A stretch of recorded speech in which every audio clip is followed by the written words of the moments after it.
proclamando o Evangelho e vivendo em sua luz. Eis aí algo que é de suma importância nos nossos dias.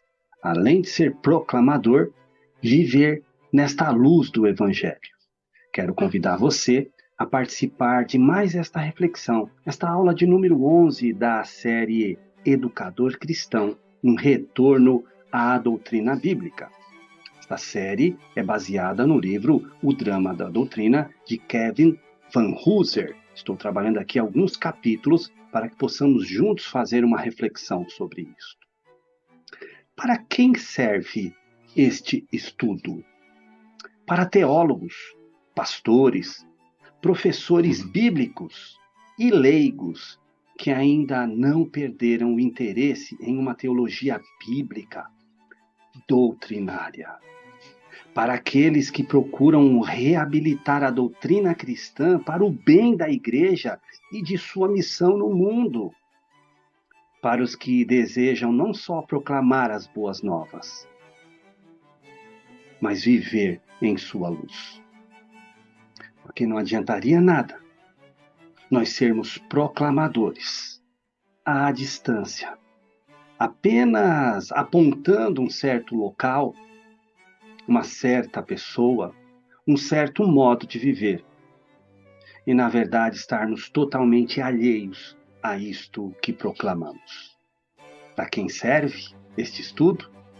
Para mim e para você, que queremos proclamar o Evangelho e viver iluminados pela luz deste Evangelho. A teologia cristã deve fazer parte daquelas profundas convicções que temos. A teologia cristã deve fazer parte das nossas maiores certezas. Ela é o projeto de falar e agir com os outros em coerência com o Evangelho. Porque senão, nós vamos falar e agir com as outras pessoas em coerência com ideologias pós-modernas, liberais, progressistas, totalmente contrária ao Evangelho. Por isso que é importante uma teologia cristã baseada na palavra de Deus. Os que se chamam evangélicos sinalizam seu desejo serem pessoas do Evangelho. Não é apenas uma nomenclatura dada para que apenas na questão antropológica, sociológica, tenhamos um nome. Sou evangélico. Apenas para que quando o censo passar, nós possamos dizer, aqui tem um, aqui tem dois, aqui tem 3 evangélicos, apenas para termos uma carteirinha de uma igreja, quem sabe alguns cargos e funções, e dizermos ali com uma nomenclatura, uma etiqueta, aquela questão apenas ideológica evangélica. Não, não é só isso. Na verdade, quando dizemos somos evangélicos, estamos sinalizando, ou deveríamos sinalizar, eu sou uma pessoa do Evangelho. Uma pessoa que fui ali alcançado pelo Evangelho, que vivo o Evangelho e proclamo o Evangelho. Mas como saber se nossos juízos teológicos são corretos?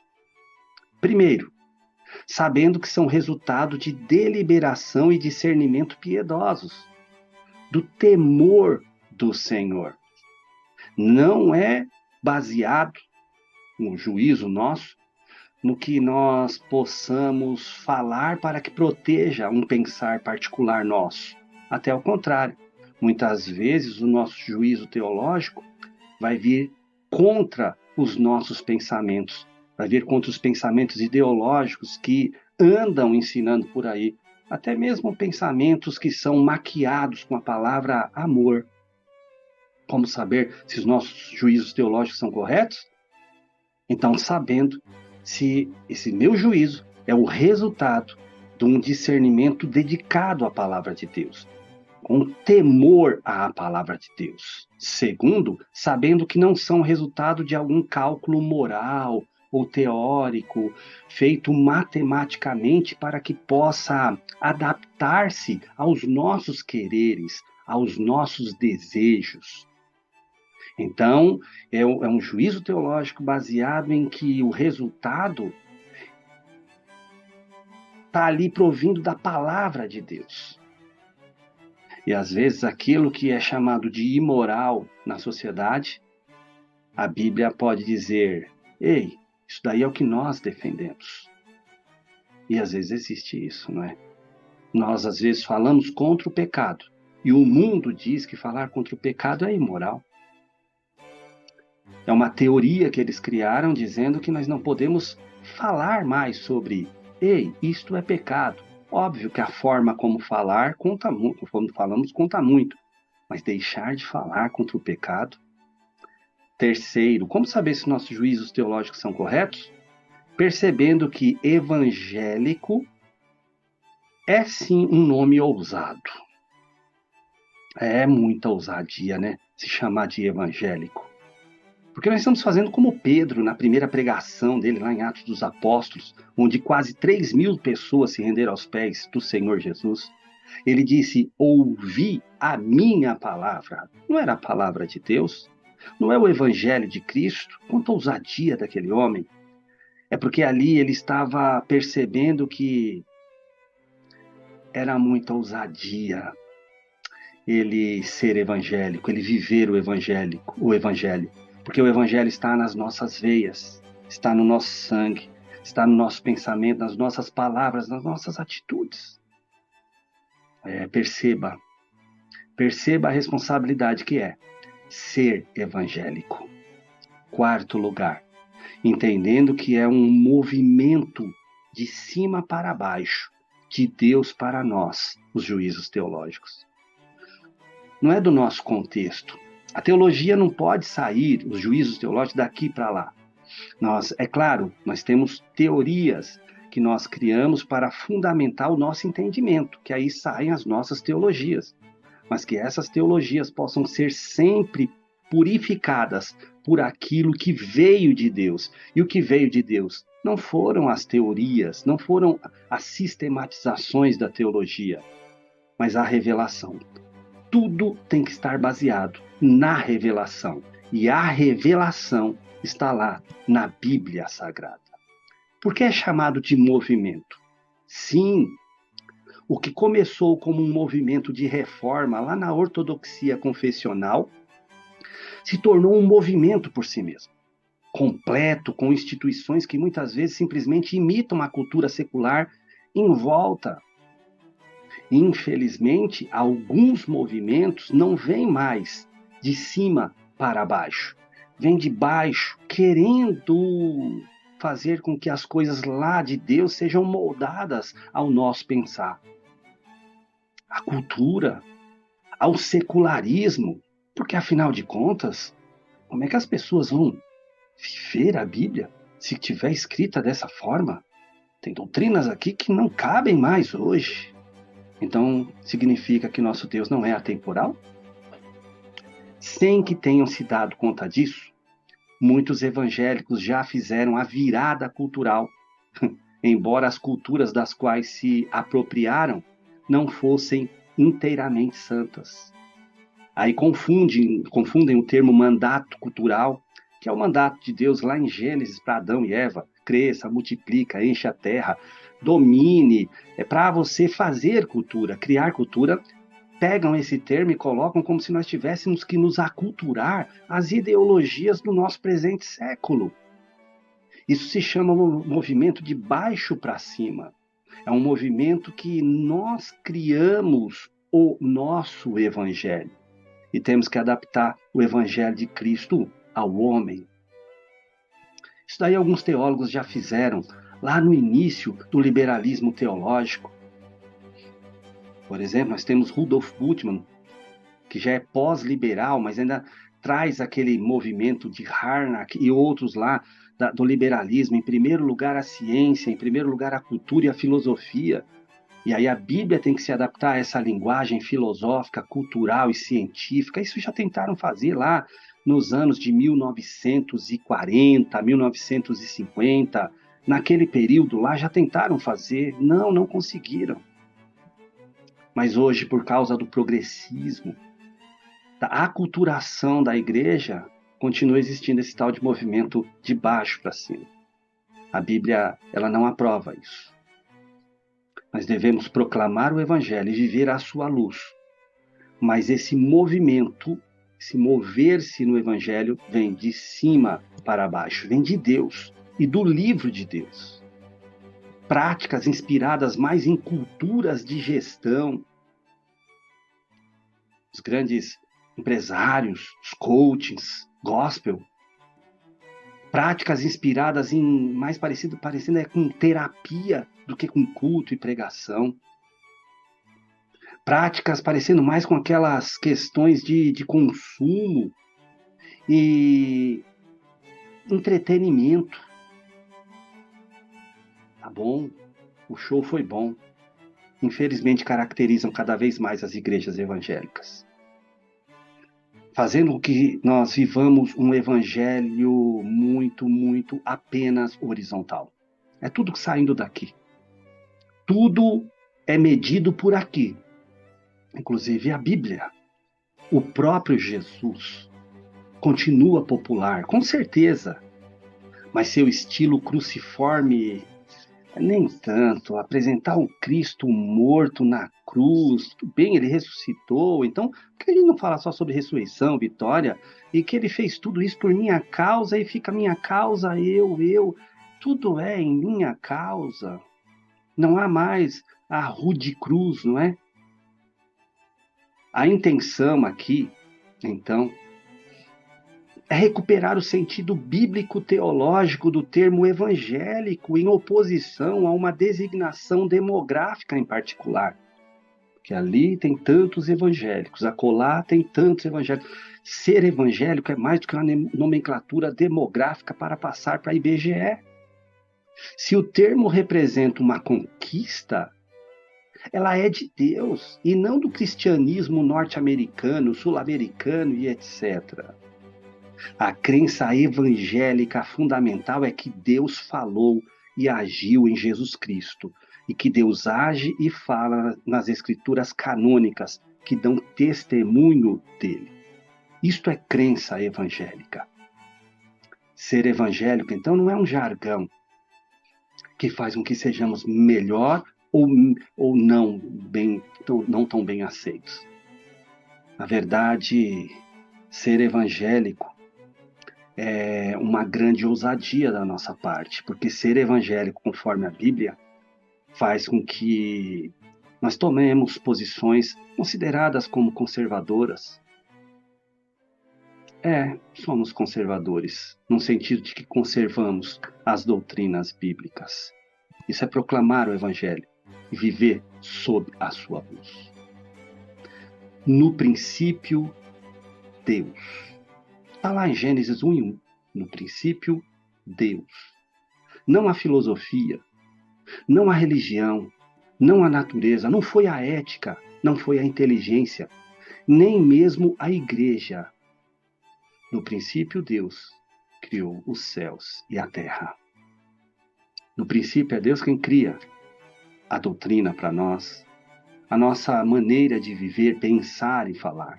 Não é a cultura, não é a filosofia, não é a religião, não é a ética, não é a natureza, não é a inteligência humana, não é nem a igreja. No princípio, Deus.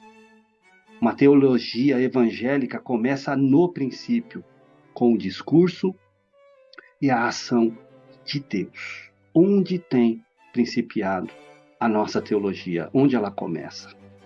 O nosso evangelho. A teologia pode aprender com a pós-modernidade, claro, mas sem se misturar a ela. E a lição mais importante será como prosseguir em direção à meta da sabedoria prática, em vez de mero conhecimento teórico. Então, nós não somos aqui pessoas atemporais. Teologia não queremos um meio melhor para falarmos, agirmos, pensarmos. Não é isso. Nós podemos, sim, usufruir de boas coisas da pós-modernidade. Mas não nos peça para nos misturar com essas ideologias pós-modernas. Porque o que nós temos que aprender com tudo que estamos vivendo no nosso contexto é como é que eu posso continuar prosseguindo a ter uma sabedoria mais prática. Eu quero viver isso. Eu não quero ter só um conhecimento teórico. Eu não quero teorizar aquilo que eu aprendi e simplesmente ficar passando para todo mundo. Eu quero viver isso. O Evangelho, ele é como luz. E a luz tem que produzir vitaminas naquele que a recepciona. Estar voltado, então, para o Evangelho é estar voltado para os textos bíblicos, tanto para o Antigo quanto para o Novo Testamento, os quais fornecem o contexto que viabiliza a compreensão e a formulação reconhecida como verdadeira. É a Bíblia toda para todo o povo. As Escrituras sempre são lidas a partir de alguma tradição interpretativa. Nenhum período, cultura ou denominação tem o monopólio do rótulo evangélico, no sentido de correspondente em todos os tempos ao Evangelho. Então é óbvio que nós sabemos que, dependendo da cultura, do período, da denominação, cada um vai seguir alguma forma tradicional de interpretação. Mas isso não significa que nenhuma dessas devem mudar a essência do Evangelho. Nenhum receptor do Evangelho faz plena justiça à sua riqueza de significado e verdade. Por isso que nós não podemos nos achar, independente da instituição que participamos, independente do período em que estamos vivendo, como se fôssemos os iluminados. Isso já passamos lá atrás, no período do iluminismo, achar que só eles tinham conhecimento. O conhecimento foi até ali, e ali eles foram os detentores finais do conhecimento. Não. Nós não somos detentores da verdade no sentido de donos da verdade. Nós temos a verdade em mãos. Às vezes, algumas tradições mudam, algumas interpretações, mas não a essência fundamental do Evangelho. Colocando em termos hermenêuticos, nenhum comentário dos Evangelhos pode tomar o lugar do Evangelho. Comentário é comentário. Não importa a escola teológica, não importa a igreja, não importa o teólogo, o pastor, o líder, seja lá quem for. Comentário é comentário. Evangelho é evangelho. Um único comentário, por mais que seja fiel ao texto, ainda é parcial. Ser canônico não é suficiente. A teologia deve também ser católica. Catolicidade significa a igreja no sentido do povo de Deus como um todo, disperso no espaço, através das culturas e ao longo do tempo. Catolicidade significa aquilo que é básico, fundamental e ao mesmo tempo o universo, que deve servir a todos, em qualquer tempo, em qualquer local. Assim, dizer que a teologia deve ser católica é afirmar a necessidade de envolver a igreja inteira no projeto da teologia. Nenhuma denominação isolada possui catolicidade absoluta, porque o próprio termo católico seria contrário a falar tal igreja, tal teologia tem catolicidade. Não, não tem, porque a universalidade precisa estar no todo, e o todo estar naquela doutrina universal. Existem os fundamentos da palavra de Deus, aquilo que é inegociável.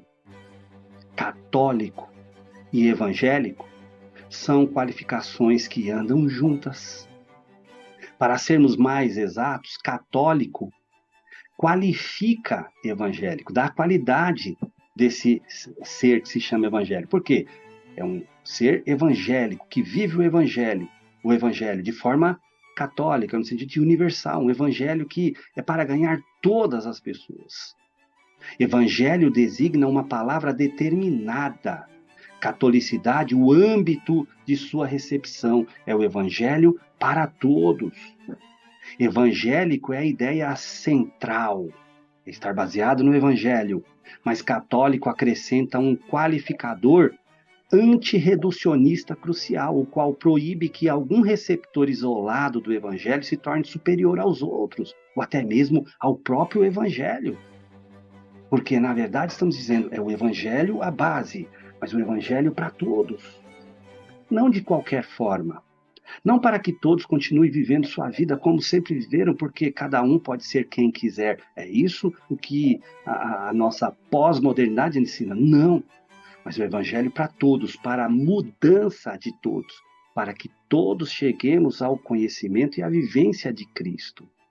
Com esse pensamento, chegamos a uma grande encruzilhada teológica e a um problema importante para o nosso estudo da doutrina. Se o evangelho é recebido pela igreja em diferentes épocas, em lugares distintos e em diversas condições linguísticas, conceituais e ideológicas, em que consiste a identidade do evangelho, então? Como podemos os cristãos, como podem nós, os cristãos, afirmar o mesmo evangelho e confessar o mesmo Jesus Cristo em face das variações nos contextos sociais, históricos e culturais? É o mesmo evangelho, mas são tantos contextos diferentes, são tantas histórias, são tantas culturas. As doutrinas, elas são, então, elásticas? Ou as doutrinas evangélicas são inflexíveis? Bem, ao passo que existe uma única voz, por exemplo, uma voz papal, lá no catolicismo romano, que arbitra essas divergências, o protestantismo não tem estabilidade e coerência estruturais que lhe permitam definir o que é normativo ou essencial. Quem poderia fazer isso? Quem seria o líder que todos concordassem que sim, este daqui fala a sua verdade e nós todos podemos confiar piamente que ele é o detentor verídico da verdade? Redundante, mas vamos pensar assim. Em virtude da virada linguística cultural, a tentação de situar critérios de legitimidade no consenso eclesial se tornou quase esmagadora para muitos protestantes também. Ou seja, essa questão linguístico-cultural que eu estou falando aqui é a linguagem da cultura quem determina o que somos, o que fazemos e como deveríamos ser. Isso nos coloca ali uma tentação de que é o que o consenso da igreja, o consenso eclesial, é ele que define o que é evangelho e o que não é evangelho. Então é a comunidade quem dá os parâmetros, dá o norte para a doutrina. O objetivo da teologia evangélica, em oposição a essa teologia ecumênica, não é a unidade, e sim a verdade e a edificação, inicialmente. Então aqui nós não estamos fazendo uma proposta ecumênica de tolerância a tudo. Tudo é aceito porque tudo leva a Deus. Não. Não. Às vezes não vai ter unidade em muitas coisas. O que precisamos é de verdade e edificação. O que precisamos é seguir a verdade para que nós nos edifiquemos, cresçamos para Deus. A doutrina é um dos principais meios que Deus usa para edificar sua igreja. Então essa doutrina não pode ser jogada ao vento para todos os lados, para qualquer um fazer do jeito que quiser. A abordagem doutrinária bíblica, que nós vamos chamar de canônico-linguística, é o cânon, a Bíblia Sagrada canônica, com seus 66 livros, que vem com a sua linguagem para nós. Então essa abordagem doutrinária bíblica baseada nisso resiste à tendência de reduzir a um único modo o envolvimento de Deus com as Escrituras. Deus se envolve de várias maneiras com as Escrituras para que essas Escrituras façam sentido à nossa vida em qualquer tempo, em qualquer lugar. O perigo de incluir vozes demais é que a mensagem se torne incompreensível, abafada por uma dissonância profana.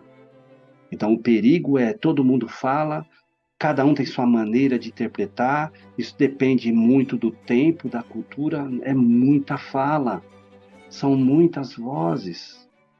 Assim como o evangélico nos lembra de que o evangelho exige entendimento, católico nos lembra de que o evangelho não é monocultural, não é uma cultura só, sendo a correta. Na teologia canônico-linguística, o cânon é a medida evangélica e católica igualmente, visto que especifica tanto o centro quanto as fronteiras da fé cristã.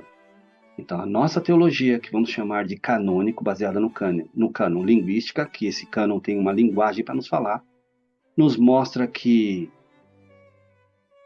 o evangelho e a catolicidade desse evangelho também é o centro daquilo que nós somos e fazemos. E também a fronteira, é os limites.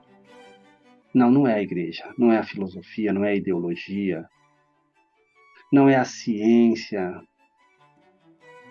é a própria Bíblia quem vai nos conduzir e nos orientar a um retorno à doutrina. Vamos proclamar o Evangelho e viver sob a sua luz, mas sempre baseados na palavra de Deus. Até a próxima.